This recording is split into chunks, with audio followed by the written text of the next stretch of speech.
The whole world is sick. Are you worried about America? I am.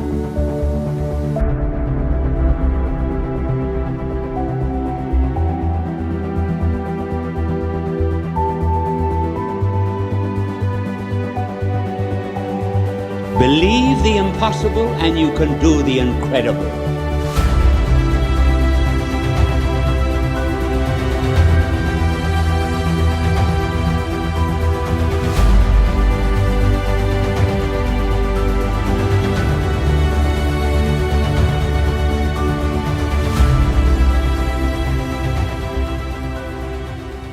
Welcome to another episode of The Catholic Patriot. I'm your host, Dr. Peter Howard, and I'm very excited for today's guest. We have Julia Meloni, who joins us from Tan Books, and she is the spokeswoman for this new series that they have out that I am also very excited about, and it's on Fulton Sheen. And so what we're going to be focusing on today is one of my favorite works of Fulton Sheen, and that is Communism and the Conscience of the West. So I want to welcome Julia for our special episode today. There she is. Hi, Julia. How are you? Hi, I'm good. Thank you so much for having me.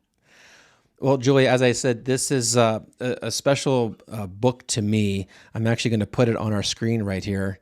Let's see if I can find my big version of it right there. Put it kind of maybe right over my face for a second. Communism and the Conscience of the West. This is the, there's the shot on the screen. Here's my own copy of it. Thank you, Tan Books, for giving that to me. I've had other, you could say, older versions of it, but nothing as beautiful as this one. Let me see if I can get it back on there. Everyone's got to get a copy of this. Julia, I just want to get right out the gates. Why this series, and then more particularly, why this book is Tan Books now putting this on the forefront for Catholics?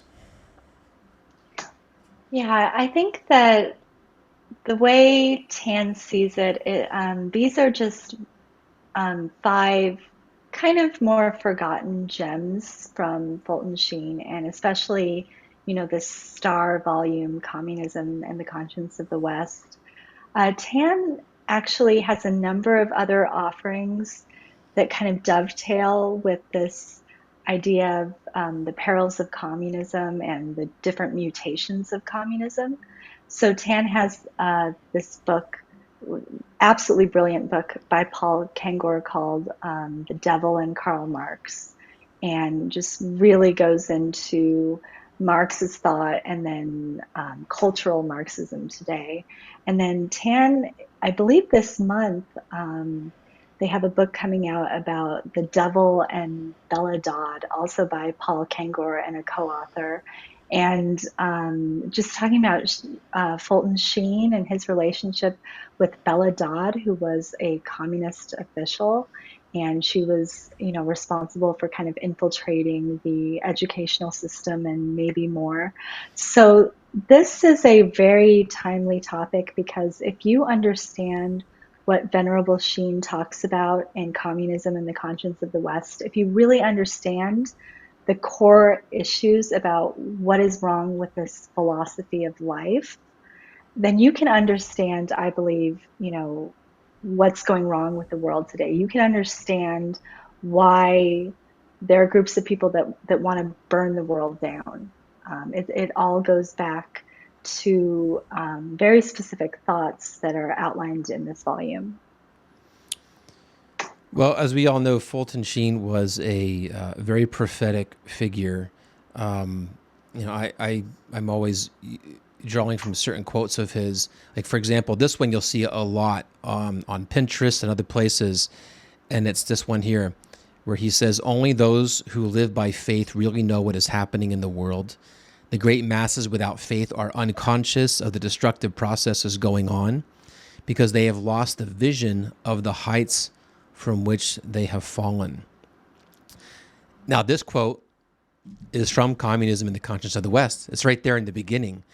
And I find that is really a huge factor for Catholics today. I've never in my lifetime come across a period of time where you either have like Catholics who are really awake and understand what's going on, and others who, even though they're prayerful people at times, they really don't. They don't see the picture. And when you go back and you start rediscovering Fulton Sheen, you find that, gosh, he's calling this stuff out 80 years ago, and now it's being fully manifested today. What would you say with Fulton Sheen and this particular work would be at the very heart of what his point is? Like, why did he write this work? I think that he wanted to take the philosophy of life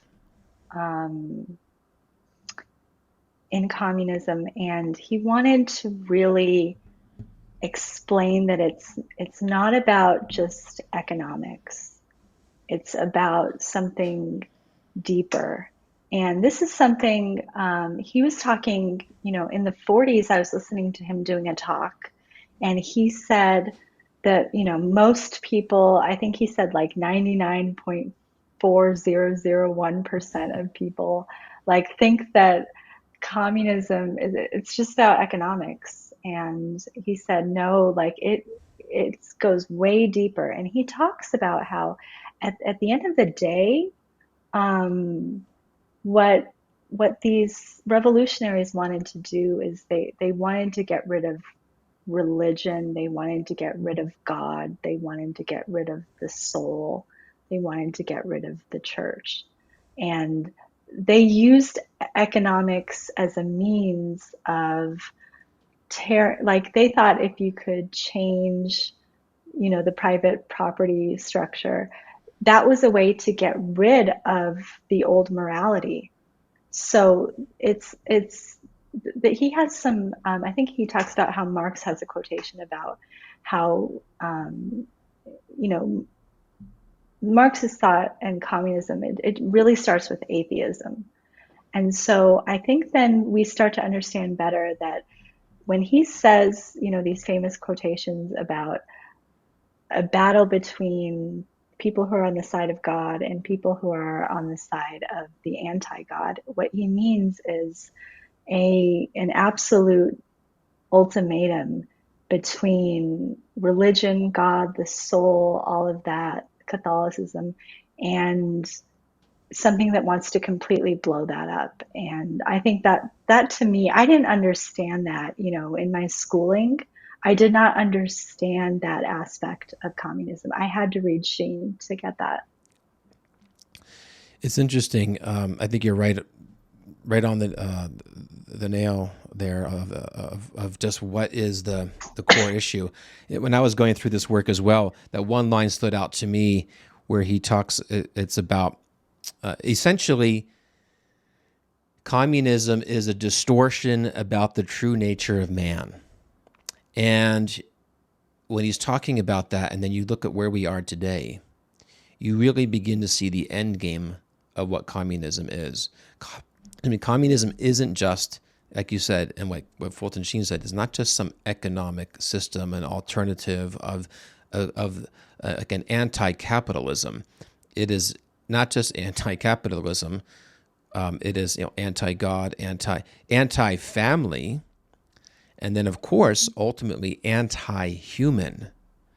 And I'm sure you've heard some of these quotes too. Like when you can find these online. I also have a whole course on this that I put together called "The Final Hour: Fulton Sheen's Plan to Save America," and I actually go through these quotes and put it out there, and you begin to see that, wow, in the end, it is exactly what Fulton Sheen's talking about. We're at the end of an era. And we are going to see this final battle line between the church and the anti-church, Christ and Antichrist. And what is at the center of that teaching is this distortion about the nature of man. And today, it's not a matter of we don't even know who we are. We don't even know what we are. And that's like, the big battle today with the gender ideology. it's incredible to see how prophetic he was, because if you look at like the theology of the body and all of these things that we've been given since really the death of Sheen. As soon as he dies, John Paul II comes in, gives us theology of the body. It's that answer that Sheen said was going to be coming in this, what he called an anthropological approach to evangelizing the world. And so I think it's critical that we understand communism really at its roots. Julia, what, from a personal standpoint, what was one of your biggest takeaways from this work? It's a tough one. There's so many, yeah, there's so many like amazing ideas. I think, um,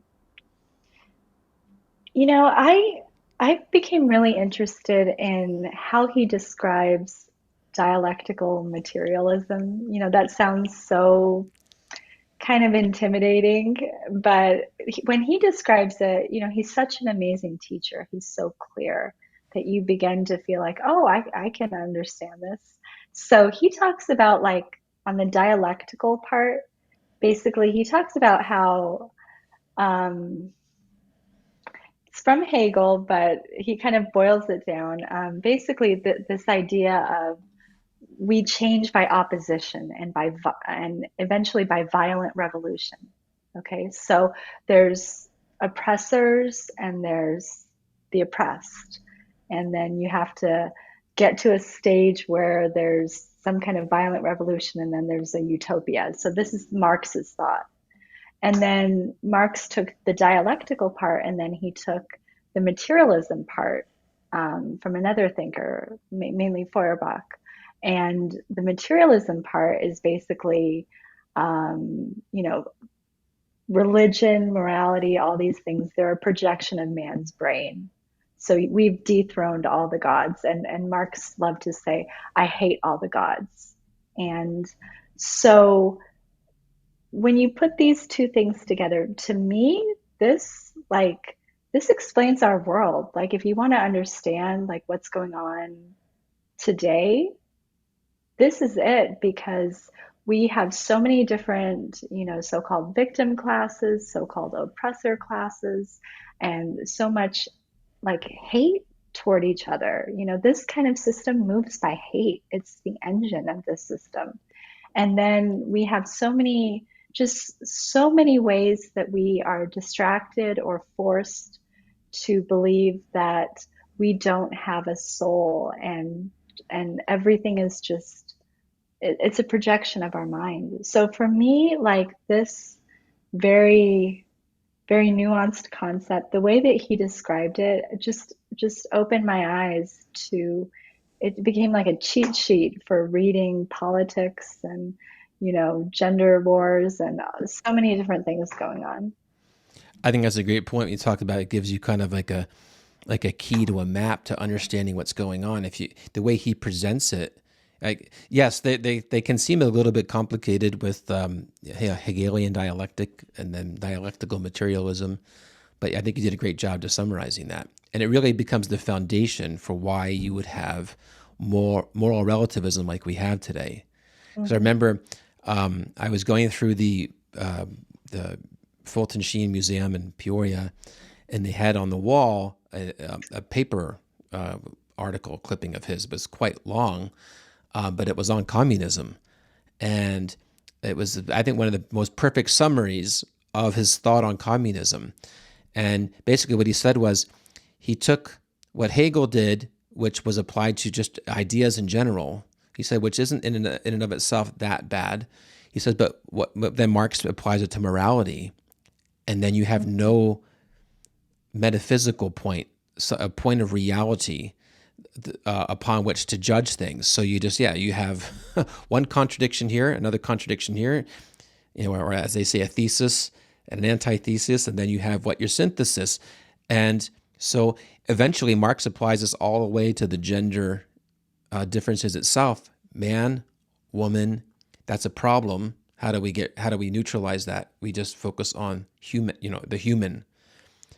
Well, you've just taken the significance out of each one, and that's kind of like today. It doesn't matter. Choose your gender if you want. And it's I was always fascinated when I learned more. I learned a lot of history from Sheen too, because of his, it's always behind his philosophy and theology, that Marxism originated in the West. And did you catch that from his reading when he's talking about communism in the conscience of the West, but he's also talking about how communism will circle back to the West. And can you comment on that, as far as, because people might think communism, they just think of Soviet Russia and maybe China today. I hope they think of China today, North Korea, but they kind of just think of like it's an old concept. The wall fell. China has its own, it's an Eastern thing, but it really isn't. Yeah.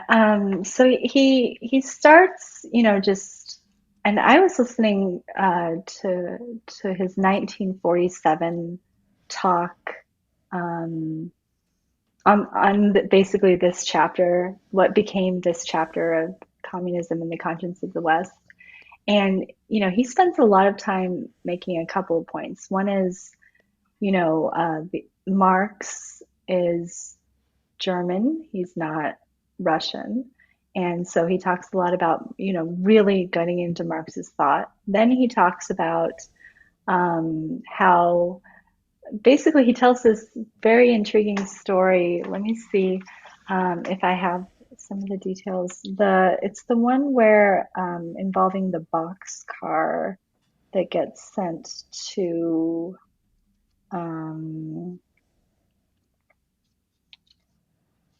I don't think I have it right in front of me, but he talks about the boxcar that a German general, if I remember correctly, sends to Russia um, in towards the end of World War I, I believe, and who happens to be in there but a bunch of revolutionaries, and one of them is Lenin, and Lenin. he comes out and he starts preaching the revolution. I mean, it is literally exported and everything. And then now, like when it's coming from the West, and then in the West, we have basically mutations of communism, as we've been talking about. We have cultural Marxism. We have Marxism gone sexual and cultural, and or neo-Marxism, whatever you want to call it. We have um, a new ideology, but it's again it's a little different because it's not economic, but it's the same thing. For me, the essence of Marx is that this idea, I hate all the gods and everything that lives deserves to perish. These are some like different quotations that he either said or loved.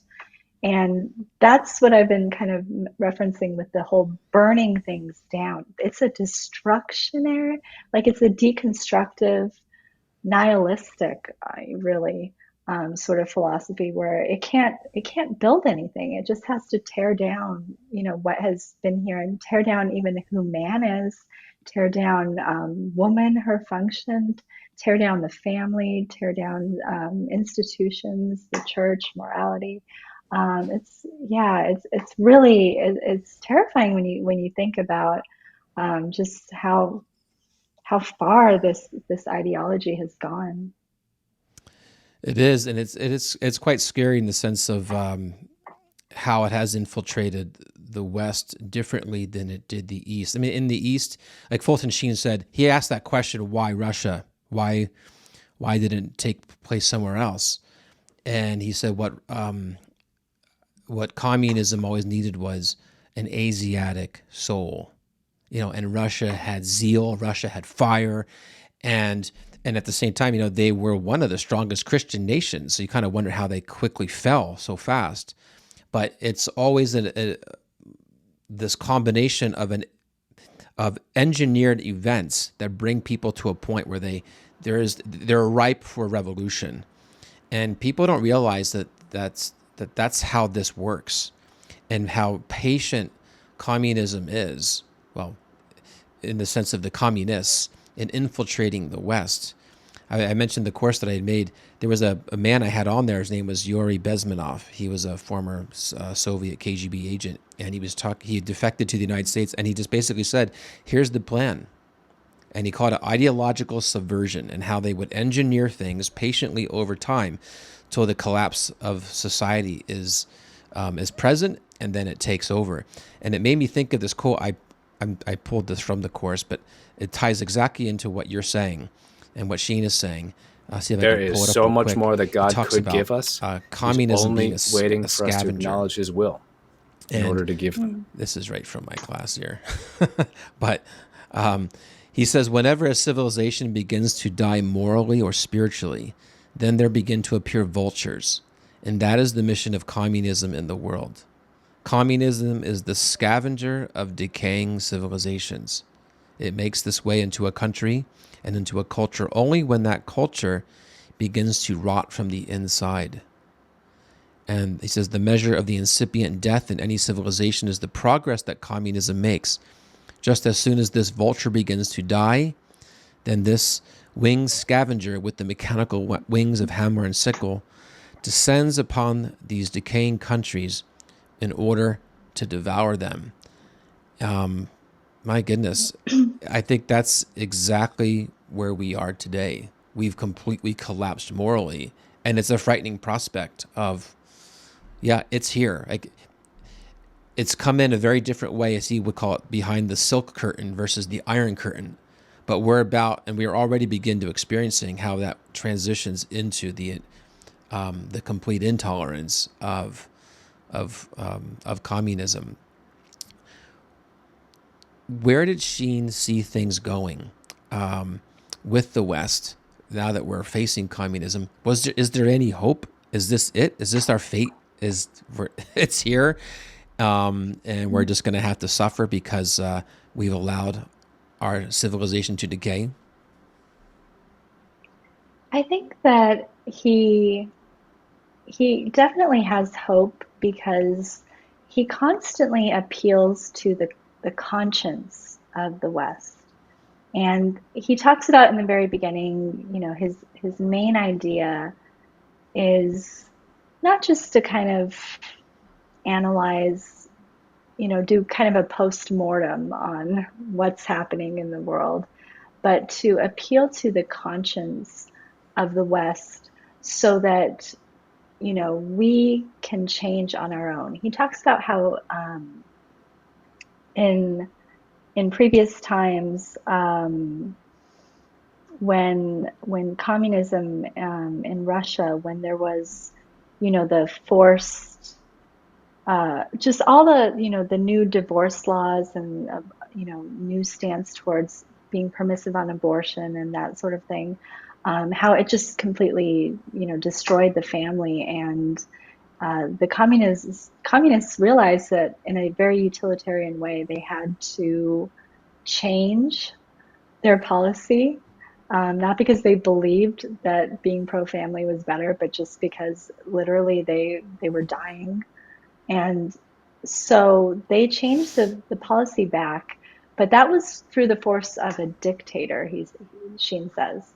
And in America, he talks about different statistics about the breakdown of the family and morality. And he says, it's up to our conscience to do that. And so I think that with more awareness, I think we're living in like more and more a void. We're living in a free fall. And people, I don't think you can only take so much of that. And when Sheen talks about how you can reach God by being very good and staying close to Him, or you can reach Him by abandoning Him and then being like the prodigal son and realizing that you want to go back to your father's house. And I think that's the stage that we're at, where more and more of us are seeing things falling apart, and we want to go back to the father's house. And Sheen's writings are a guidepost for helping us do that. Very well put. um, yeah, I think Fulton Sheen, he was definitely a realist, um, but he was an optimist. He knew, he talked about how we, even then, he said, we are at the end of an era. He says we are living in the days of the apocalypse. I always use that quote and shake Mm-hmm. people up. I'm like, Sheen said this in the 1940s. Mm-hmm. And here we are, as he talks about these battle lines being drawn. He said, but I remember another quote of his, and I forget exactly where he said it, but he said, basically, let's pray that America is not brought back to God through ruin, or brought to its knees only through ruin, but by lifting up its heart, lifting up its soul, and rediscovering the God who made us. Because that's really the end game of the communism is basically, as he called it, like the liquidation not only of rationalism, but of just the goodness of man. And we can't understand that unless we rediscover God and the goodness of God, and that's reflected in us, because we're made in the image and likeness of God. He said, I remember in a talk he gave, this is I also put this in the beginning of one of my courses, was this clip of his talking about the collapse of Christendom, and he says we have three options before us. We're gonna is man just a tool of the state, as the totalitarians believe, or is man just an animal, which many in the West, and he says too many Americans believe, or is man made in the image and likeness of God? And I think he's confident that we were going to rediscover that, but he was worried at what cost. And so, Mm-hmm. I where when we're looking toward our future right now, this is a little bit of a projection I'm asking from you, but how would you see Sheen categorizing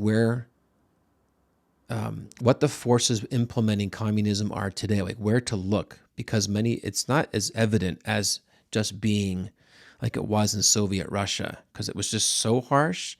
Like, what things should Catholics like Sheen would be studying to understand how this agenda is being implemented into our culture today?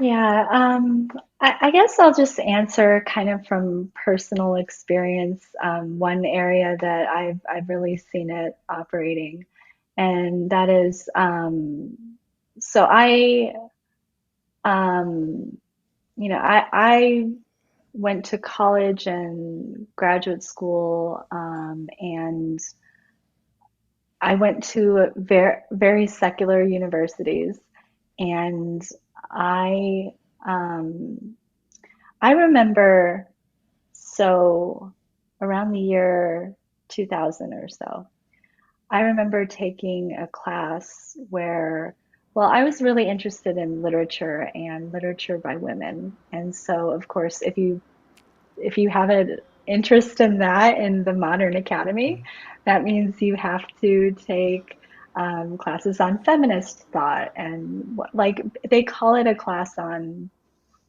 literature, but it's really a class on feminism and stuff.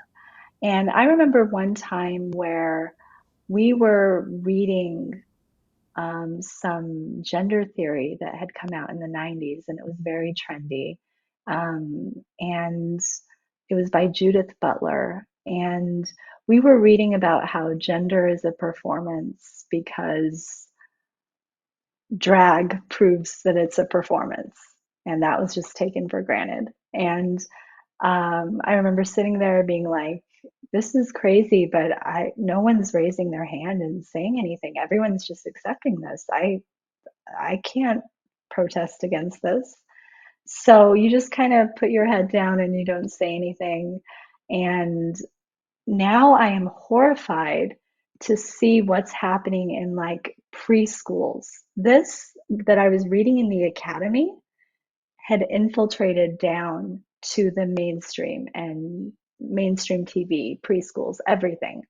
So this, to me, this is communism turned cultural Marxism infiltrating the universities and the professors there, and then trickling down, escaping from the academy onto the mainstream. And I'm a millennial, and my generation, I mean, there are a bunch of us walking around who have been formed by the modern secular university system. And we had to take classes like this and more and stuff. So then that's how you start seeing the infiltration. I say just a great place to look is look at the educational system and what they're doing. And I looked one time at the course catalog for my alma mater. Last year, I looked at the course catalog, and it is like 50 times worse than what I had to, go through before. So it's just really dispiriting. But again, like it's important to know what's actually going on, the thought that people are getting, especially if you are, lucky enough to get very Catholic thought, be in a Catholic institution or have a great mass community and stuff like that. It's important, I think, to keep an eye on what other people are dealing with, because that's what's in the culture. Yeah, it's a pretty sophisticated web that's been out there, and the points that you're making. Wow, when you're talking about the turn of the millennium, and they're talking about all these gender things, like I wasn't even aware of it then. I was definitely somewhat of a bubble, although I had, my red pill, you can say, came actually through a class I took in the 90s, studying in Austria on the French Revolution. And then I began to realize that all of the problems, including Marxism and communism, they all have their roots in the French Revolution. And she knew that as well. Another work that he has that it's, what is the title it has now? Justice and Charity, I think it is. And I reviewed that book when they reprinted it. It was sort of like a series of conferences, but he breaks down. It's sort of like the prelude to communism and the conscience of the West, because it takes you through the French Revolution. Tried to do this. This was like the big experiment for the world that eventually Marx would take and then spread, through his Marxism and communism. But was, how do you take fraternity, or I'm sorry, liberty, equality, and fraternity, and build a new world out of that without God? And what do you get? You get liberty without God. It comes libertine, do whatever you want, morals. Equality became not a fraternity as sons of God, a brotherhood in God, but it became comrades. And then you had, or as he would say, comrades in Antichrist, brotherhood in Christ or comrades in Antichrist. And then you had that fraternity part where he says, look, it's impossible to even do that without charity. And so what do you get? You just get a kind of a personless society. And that just shocked me. And when you fast forward to today, you see these agendas right in front of us. I mean, you mentioned drag queen. People might roll their eyes. Like, that's huge. It's I would say it's almost it is kind of a mainstream story now. This what is the drag queen story time? What they're doing it's all about getting to our children. And that's kind of another subject we can spend a whole another podcast on. But this is what it ultimately comes down to, and why this is such a fierce battle. Let's see, we still have some time, which is great. When it comes to this book, it's interesting. Sheen actually brings up a popular thing today, the whole notion of the Antichrist, the reality of the Antichrist. How would you summarize why it's important to understand the Antichrist, especially as Sheen describes him, in light of what we're going through today? Yeah, there's the famous passages that a lot of people you only see it like as a meme because a lot of people, don't actually have the copy of the book. And then you read these passages about the Antichrist, and then I remember reading those kinds of passages, and that was what pushed me maybe about 6 or 7 years ago to hunt down a version of Communism and the Conscience of the West. But I'm trying to find, okay, he talks about how the pre-communist Russian belief is that he will come disguised as the great humanitarian. He will talk peace, prosperity, and plenty, not as a means to lead us to God, but as ends in themselves. He will write books on the new idea of God to suit the way people live, induce faith and astrology so as to make not the will, but the stars responsible for sins. He will explain guilt away psychologically as an inhibited eroticism. And then he goes forward to say he will tempt the Christian with the same three temptations with which he tempted Christ. I find that very interesting because um, I've heard talks where Sheen goes into detail on this, but he talks about the three temptations of Christ, and the third is what he calls a politics, which is a religion. So something like world communism, like a substitute religion. And he talks about that, and I think that he just put it in really really vivid terms that we have to be very vigilant about the if he thought they have to be very vigilant in the 40s about all the different philosophies that they were dealing with then. Now we haven't, we're just seeing more of the free fall and everything. And I think that there's this need to, it doesn't make someone sensationalistic to talk about the Antichrist or to quote Sheen talking about the Antichrist. If nothing else, it makes us think about an anti-Christian spirit that is trying to completely stamp out Christ and stamp out religion. And when I see our society, the thought police that we have, that absolutely summarizes what we have. We have increasing intolerance. It's increasingly a kind of spiritually totalitarian system that we're living in, where you're not allowed to have the so-called wrong ideas on things. Yes, I find it fascinating looking at what he says about the Antichrist, and why that's so important too is because, well, yes, as St. Paul talks about, that spirit of Antichrist is throughout history, and eventually will materialize in the Antichrist. But if you didn't know who said this and when they said it, and you hear him say, I'm just pulling up from one of the excerpts that I was going through from what you sent over, which I'm very grateful for, because it really brought out some easy access to some points I wanted to make here.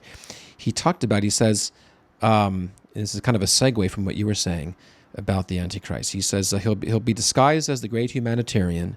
He'll talk peace, prosperity, and plenty, not as means to lead us to God, but as ends in themselves.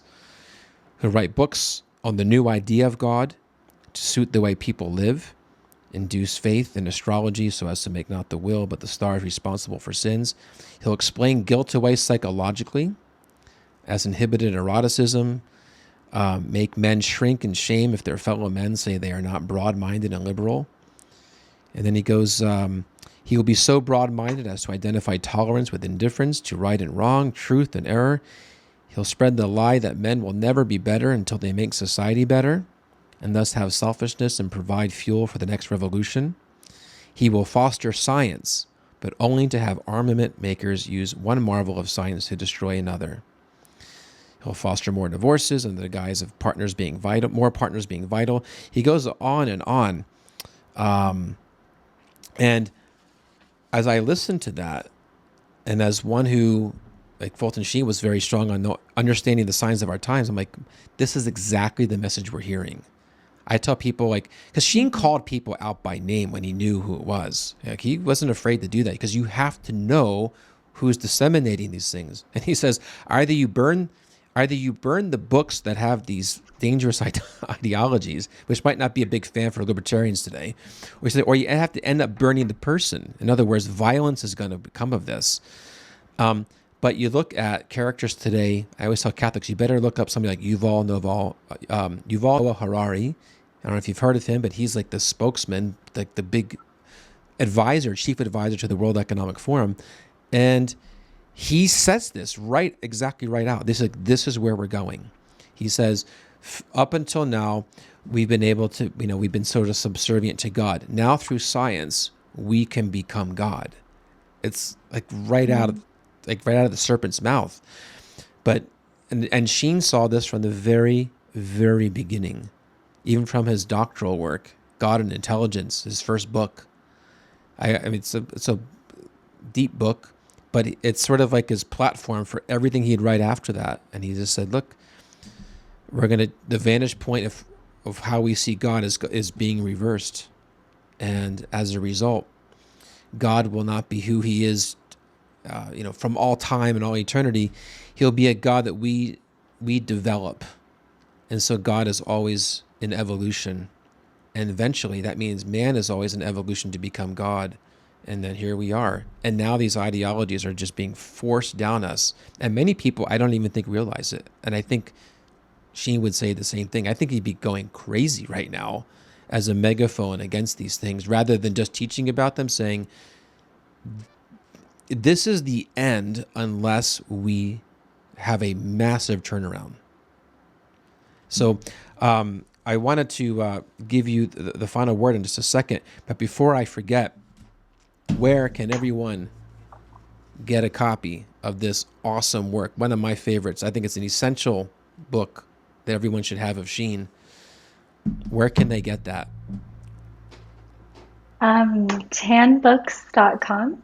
And so there are individual copies over there, and then there's also the 5-part Sheen set. So if you want to get, the Communism and the Conscience of the West and 4 other great companion books.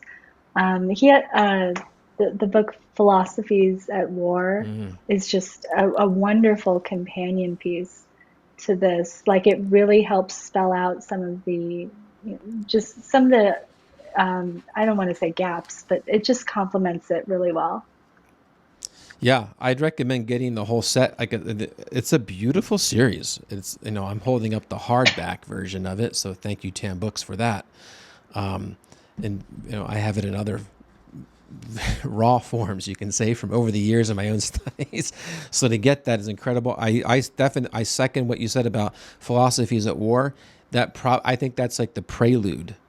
That was one of the first books that I got that introduced me to his thought on this, and I began to realize, gosh, once again, if I didn't know when this was written, I would have thought, other than just some references, of course, to World War II, but I would think, oh my gosh, who's saying this today? We need to get this message out there. And then I'm like, oh, is this Fulton Sheen in the 1940s? So, yeah. Okay, well, thank you. What are your final thoughts? What should we take away from not only this work, Communism and the Conscience of the West, but maybe just on even Fulton Sheen in general? Gosh, we need his canonization, I think, more than anything right now, especially in the United States. Final word to you, Julia. Yeah, I just want to point out that Communism and the Conscience of the West does talk about Fatima. And I think that Fatima is kind of the missing skeleton key that helps make sense of some of this, because Fatima, Sheen says, it reminds us that we live in a moral universe and that evil is self-defeating. And part of the reason why what has to happen, like whatever trials, chastisements, whatever has to happen because of our choices, part of it is, he says, so that evil will not be immortalized. And so Fatima's message is a message talking about conversion, and it also talks about how there's going to be peace later. There's going to be the triumph of Our Lady's Immaculate Heart, and keeping that in mind, and really, I would say concretely, doing the first 5 Saturdays in accordance with Fatima. I think that's something that's very important. And I would also add, at the end of each book in this series, there is a prayer for the intercession of Venerable Fulton Sheen. And I would just really encourage people, especially, as we're looking towards his canonization, I would encourage people, to go to him with their needs. I just want to quickly say that Fulton Sheen has touched my life, and I believe that he has concretely interceded for the spiritual conversion of a dying family member that I had. And I just believe that he used to talk about how Saint Therese wanted to spend her heaven doing good works for people on earth. And I believe he told that story because he wants to do the same thing.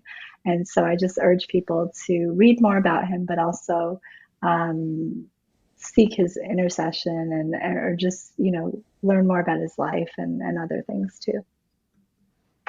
Wow. That was a fantastic conclusion to everything. And you dropped some things in there that I was like, I guess it's good that we didn't do it earlier, because you can just launch off on those. The remedy to everything, really, as you said, as Sheen saw it, is Our Lady and Fatima. And as the saying was always, all roads lead to Rome.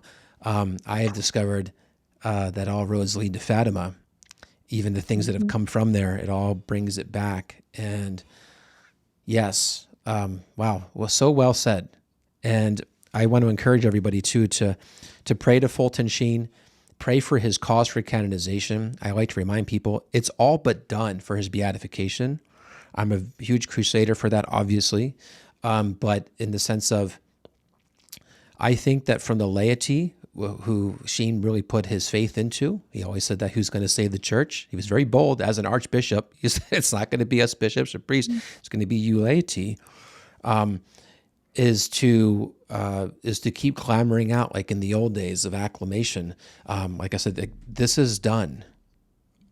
Everything that needs to be done for him to be proclaimed beatified is done. All they have to do is set a date and have the mass and just kind of pro forma declare it, and he's beatified. The devil does not want this, and it's because what Sheen will give to the world by this recognition and calling people to him as the example, as the church has done throughout history. It always chooses individuals very strategically. Why was Thomas More canonized during World War II? Because it wanted figures like Thomas More to rise up against leadership, to be a martyr if necessary, and to help steer their countries back to God. Well, what would Sheen mean? Not just on an intellectual level. What would he mean for priesthood?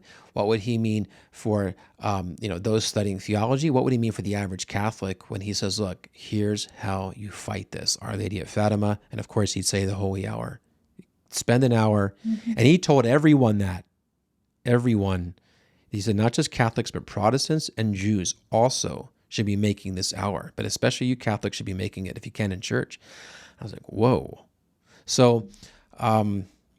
Thank you so much, Julia, for your time and for Tan Books for putting this beautiful collection before us. I want to encourage everybody to go to tanbooks.com. We are getting right now into the Christmas season. I mean, I think this it's kind of crazy to say that, and we're just in the beginning of November. This is election day. I know podcasts are usually kind of like the eternal now. You don't talk about dates, but this is a critical day. In one sense, although Sheen would say elections aren't going to solve anything unless you deal with the bad blood underneath. That's from Philosophies of War. Otherwise we get one dictator after another. So this is a great way to reorient or just give yourself an orientation to what is going on, so that you can educate those around you. So Julia, thank you so much for your time. And I wish Tan Books all the best in getting this series out there. Keep praying to Fulton Sheen. Thank you so much. All right, take care. Thank you. Well, that takes us to the end of our episode here with Julia Meloni from Tan Books. And how inspiring was that? I think her conclusion was just perfectly put together on all the bullet points that we want to take forward as far as why Sheen, why now, and why this work is so important, and what we can do right now to fight in that, what he called this catastrophic contest that we are in. I want to encourage you to also check out more of what we're doing at FultonSheen.com, and also a special event that I put together I've had for a while now. One is a course. It's called The Final Hour, Fulton Sheen's Plan to Save America and the World. And it's really the springboard of that. It's 30-something hours. It's like a graduate course, really. But the springboard is what he's talking about in this work. And then we basically see how it has played out, the signs of our times and the teachings of the church, all the way to where we are right now. And it's crazy. It's almost uncanny to see how the prophetic nature of all these things has played out to today. The other thing is an event called War and Peace, which is like a retreat version of that whole thing condensed, where the same kind of wisdom of Sheen is brought to your parish in a live version that helps you to understand what is going on in the world. And what did Fulton Sheen see as the remedy to it? To simplify things in a world that's really been turned upside down. Sheen gives us a very beautiful and simple way to find out how to anchor ourselves in the midst of this great storm. So please check those things out, Fulton Sheen Institute or FultonSheen.institute, and then /War and Peace. And also, once again, check out tanbooks.com.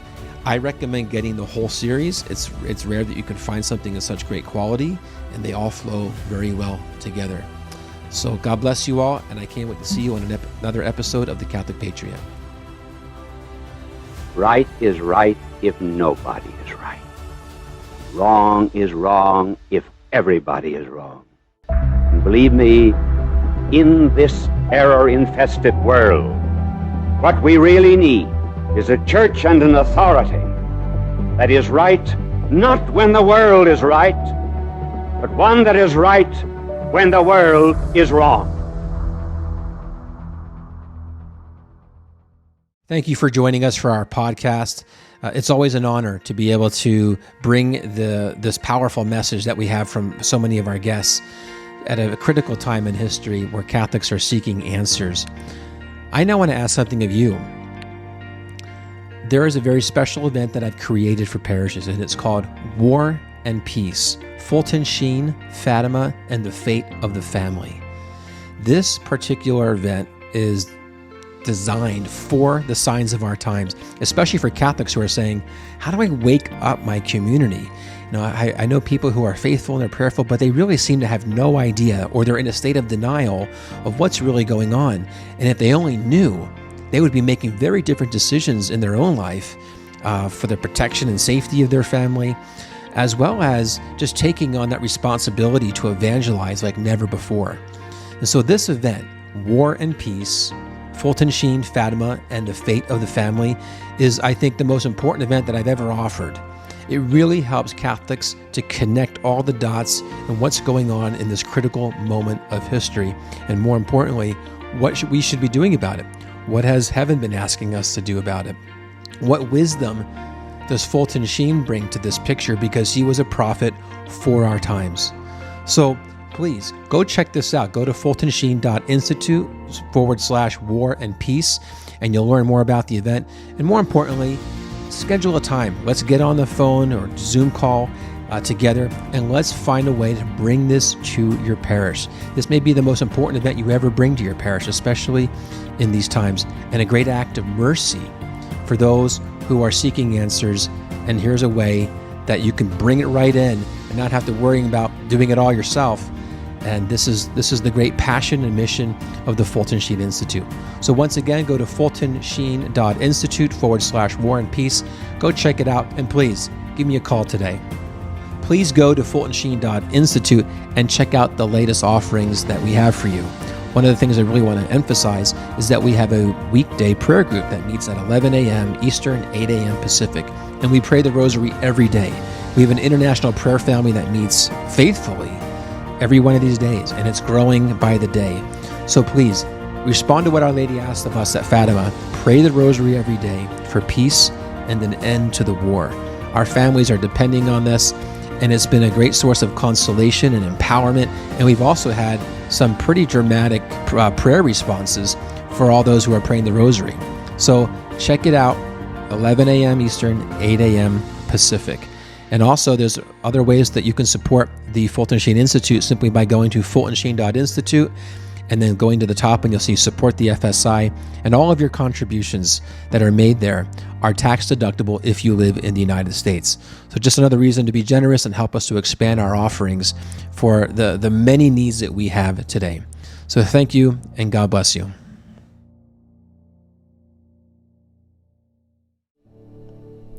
Never in history has the prayer of the Rosary been more needed to save our families, our countries, and defeat the evils of the world than now.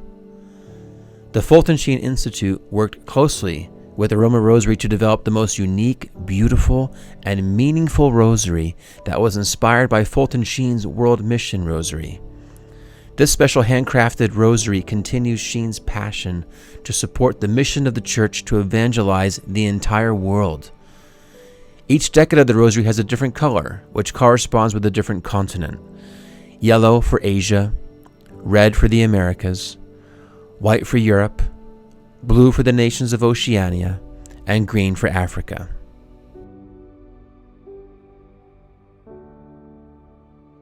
Each Fulton Sheen Aroma Rosary comes with a set of 4 pure essential oil blends that have been chosen for their therapeutic and theological significance. These blends correspond to the 4 mysteries of the Rosary. Simply choose the oil for the mystery of the day, drop a small drop in the palm of your hand, and massage the oil over the surface, being sure to catch the lava beads. You're good to go, and your prayer will linger longer with these beautiful aromatic notes.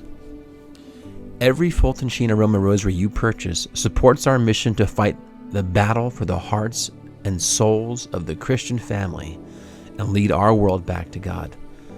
So visit the Fulton Sheen Institute's store and pick up your beautiful Fulton Sheen Aroma Rosary today. Get one for you, your family members, and your close friends, and don't forget your pastor. Thank you so much for your prayers and your support.